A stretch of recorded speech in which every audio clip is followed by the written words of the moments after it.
To stay updated, subscribe to TJA Academy. बिस्मिल्लाहिर्रहमानिर्रहीम। आज हम डिस्कस करने जा रहे हैं degrees of elasticity of demand. Basically इसका कंक्लूजन ये होगा कि इलास्टिसिटी की रेंज क्या है, उसकी वैल्यूज़ की कम मिनिमम कितनी हो सकती है और मैक्सिमम कितनी हो सकती है। तो इस चीज़ को हम क्या कह रहे हैं, डिग्रीज ऑफ इलास्टिसिटी। अब देखें, हम अपने प्रीवियस लेक्चर में ये बात देख चुके हैं कि इलास्टिसिटी का मतलब होता है responsiveness of quantity demand due to change in prices. अगर ओन प्राइस है तो क्रॉस प्राइस है तो सब्सिट्यूट और कॉम्प्लीमेंट की प्राइस। हम यहाँ पर फोकस ओन प्राइस पे। तो responsiveness of quantity demand due to change its prices. तो अगर हम इलास्टिसिटी के फॉर्मूले को यहाँ लिखना चाहें तो हम कहेंगे percentage change in quantity demand divide by percentage change in price, जो हम डिस्कस कर चुके हैं कि responsiveness of quantity demand due to change in price. अब यहाँ पर ज़रा देखें, अगर डिमांड कर्व कुछ ऐसा है, means vertical parallel to Y axis, तो बेसिकली शो क्या कर रहा है, देखें अगर ये प्राइस है और ये क्वांटिटी है Q1 P1, आपने देखें प्राइस इंक्रीज कर दी। लेट्स सपोज अगर आपने प्राइस P1 से P2 कर दी लेकिन Q1 पे कोई फ़र्क नहीं पड़ा, इसका मतलब है अगर मैं इस फॉर्मूले को देखूं तो क्वांटिटी डिमांड का चेंज कोई है ही नहीं, तो मैंने उसको ज़ीरो कह दिया। और प्राइस में कुछ भी चेंज आ रहा होगा, P1 से P2 जो आया, जो भी परसेंटेज चेंज आया, अगर किसी न्यूमरेटर में ज़ीरो हो जाए तो इस तरह की इलास्टिसिटी क्या हो जाती है, न्यूमरेटर में ज़ीरो का मतलब इलास्टिसिटी क्या हो जाएगी, ज़ीरो। इलास्टिसिटी कहते ही रिस्पॉन्सिवनेस का, और ज़ीरो होने का मतलब है अगर आप प्राइस को चेंज कर रहे हैं तो क्वांटिटी में कोई फ़र्क नहीं आ रहा, ये इलास्टिसिटी। इस तरह की जो गुड्स हैं जिनकी इलास्टिसिटी ज़ीरो है, वो बेसिकली वो आइटम्स होते हैं like drugs, life saving drugs, इस तरह की चीज़ें जिसको आप अवॉइड नहीं कर सकते, सर्वाइवल के लिए ही ज़रूरी है। तो उस तरह की प्रोडक्ट्स की इलास्टिसिटी क्या हो जाती है, ज़ीरो। अब प्राइस जितनी भी बढ़ जाए, क्योंकि सर्वाइवल स्टेक पर है, तो वो चीज़ आपने कंज्यूम करनी ही करनी है। दूसरे केस पे आना, फॉर एग्जांपल जैसे यहाँ पर ये प्राइस है, ये क्वांटिटी है, आप प्राइस को कम कर दें, P2 कर दें, तो आप देखें प्राइस में तो इतनी कमी आई, क्वांटिटी में ज़्यादा चेंज नहीं आया। इसका मतलब है percentage change in quantity demand less है divide by percentage change in price. इसको स्मॉल और लार्ज कह दें, स्मॉल और लार्ज कह दें, ठीक है।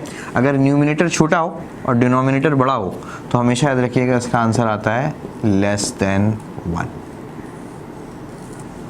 यानी प्राइस के चेंज होने से क्वांटिटी ज़्यादा तेज़ी से या ज़्यादा रिस्पॉन्ड नहीं कर रही।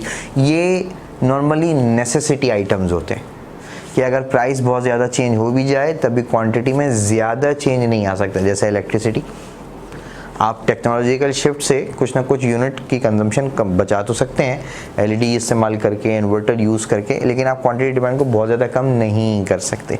तो क्वांटिटी प्राइस में ज़्यादा चेंज आएगा, क्वांटिटी में ज़्यादा चेंज नहीं आएगा, तो ये इलास्टिसिटी क्या होगी, लेस देन 1। यहाँ पर आ जाए,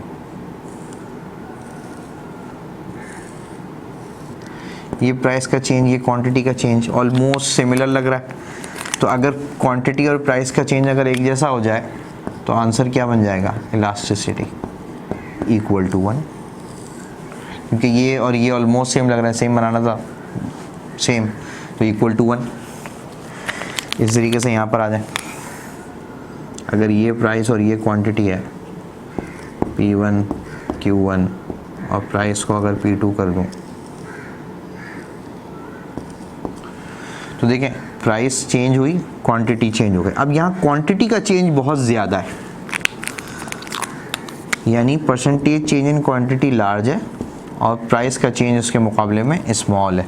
तो जब न्यूमिनेटर बड़ा हो और डिनोमिनेटर छोटा हो तो आंसर हमेशा क्या आएगा, ग्रेटर देन 1 आएगा। और यहाँ पर आ जाए, ये एक ऐसा केस है कि सिर्फ इस पर्टिकुलर प्राइस पर ही डिमांड मौजूद है, इसके अलावा अगर वो किसी भी और प्राइस पे जाने की कोशिश करेगा तो उसकी डिमांड एग्जिस्ट नहीं करेगी। ये एक हाइपोथेटिकल केस है। आगे हम इंशाल्लाह जो लेक्चर्स हमारे परफेक्ट कंपटीशन के लेक्चर्स हैं उनमें हम ये देखेंगे कि ये इस तरह का डिमांड कर्व कब और किस सिनेरियो में एग्जिस्ट करता है। अभी भी इसकी कुछ प्रैक्टिकल चीज़ें आपको नज़र आ सकती हैं, जैसे फॉर एग्जांपल ज्वेलरी है, गोल्ड है, तो एक पर्टिकुलर प्राइस है जो डेली अनाउंस होती है, उसी कीमत पे आप जितनी भी क्वांटिटी ले लें उसी प्राइस पर आपको वो चीज़ मिलेगी। हाँ, अगर थोड़ी सी भी ये कोई शॉपकीपर उस प्राइस को इंक्रीज़ करेगा तो कोई उससे नहीं लेगा। देखें, अगर ये प्राइस यहाँ से यहाँ कर लूँ तो यहाँ पे कोई डिमांड नहीं है, और कम वो करेगा नहीं, लॉजिकल है, क्योंकि कम इसलिए नहीं करेगा जब P1 पे सेल हो सकता है तो इससे कम प्राइस पे क्यों सेल करूँ, ठीक है। तो इस तरह की एक रिलेटिवली कुछ बेटर एग्जांपल जो अभी हमने डिस्कस कर ली, लेकिन जब हम परफेक्ट कंपटीशन को आप देखेंगे, जो हमारे लेक्चर्स है परफेक्ट कंपटीशन पे, वहाँ आपको इसका सिनेरियो नज़र आएगा कि कब डिमांड कर्व और पैरेलल टू एक्स एक्सिस हो जाता है। तो ये तो थे आपके पास, यहाँ आपने देखा कि इलास्टिसिटी 0 से शुरू हुई, 0 less than 1 equal to 1 greater than 1। अब यहाँ पर आप देखें कि जब हम देखेंगे कि क्वांटिटी का तो कुछ भी चेंज है, देखें यहाँ से यहाँ पर आ गए, यहाँ से यहाँ पर आ गए, यहाँ से यहाँ पर आ गए, क्वांटिटी में कोई ना कोई चेंज है। प्राइस का चेंज, प्राइस का कोई चेंज नहीं है, सेम प्राइस पर डिफरेंट है, यानी इसका मतलब न्यू डिनोमिनेटर में क्या आ गया, 0 आ गया। और जब भी किसी चीज़ के डिनोमिनेटर में 0 आ जाए तो याद रखिएगा इसका आंसर क्या हो जाता है, इन्फिनिटी, इन्फिनिटी। तो अब देखें इलास्टिसिटी की वैल्यू कहाँ से शुरू हुई, 0 से, और एंड कहाँ पर हो रही है, इन्फिनिटी पे। इलास्टिसिटी की वैल्यू कहाँ से शुरू हुई है, 0, और एंड कहाँ पर हो रही है, इन्फिनिटी पे। अब अगर आप देखें तो इसका मतलब 0 less than 1 equal to 1 greater than 1 infinity. अगर मैं इसको लिखना चाहूँ एक रेंज की फॉर्म में तो कुछ ऐसे लिख सकते हैं कि 0 less than equal to elasticity, यानी इलास्टिसिटी 0 के बराबर भी है और 0 से बड़ी भी है, हो सकती है, and less than equal to infinity, और इलास्टिसिटी इन्फिनिटी से कम भी हो सकती है और इन्फिनिटी के बराबर भी हो सकती है। तो basically this is the range और डिग्री ऑफ इलास्टिसिटी, कि इलास्टिसिटी 0 से लेकर इन्फिनिटी तक कोई सा भी नंबर हो सकता है। अब यकीनन ये सारे डिफरेंट केसेस हैं, तो इन डिफरेंट केसेस के सब्जेक्ट में कुछ नाम है। अगर इलास्टिसिटी 0 है तो इस तरह के केस को हम कहेंगे परफेक्टली इनइलास्टिक, बिल्कुल भी मूवमेंट नहीं है, तो हम इस केस को कहेंगे परफेक्टली इनइलास्टिक। यहाँ पर देखें प्राइस का चेंज बहुत ज़्यादा है, क्वांटिटी कम है, लेकिन है, तो इसका मतलब है रिस्पॉन्स बहुत ज़्यादा नहीं हो रहा है। जब ज़्यादा रिस्पॉन्स नहीं होता तो केस कैसा होगा, इनइलास्टिक। कुछ बुक्स में ये रिलेटिवली इनइलास्टिक भी है। अच्छा, यहाँ पर क्योंकि आंसर 1 है तो इसके 1 होने की वजह से इस केस को हम नाम देंगे यूनिटरी इलास्टिक, यूनिटरी इलास्टिक। अब यहाँ पर आप देखें ग्रेटर देन 1, तो इस तरह की इलास्टिसिटी को आप कहेंगे इलास्टिक, और जिसमें इन्फिनिटी आ जाए ये कहलाएगा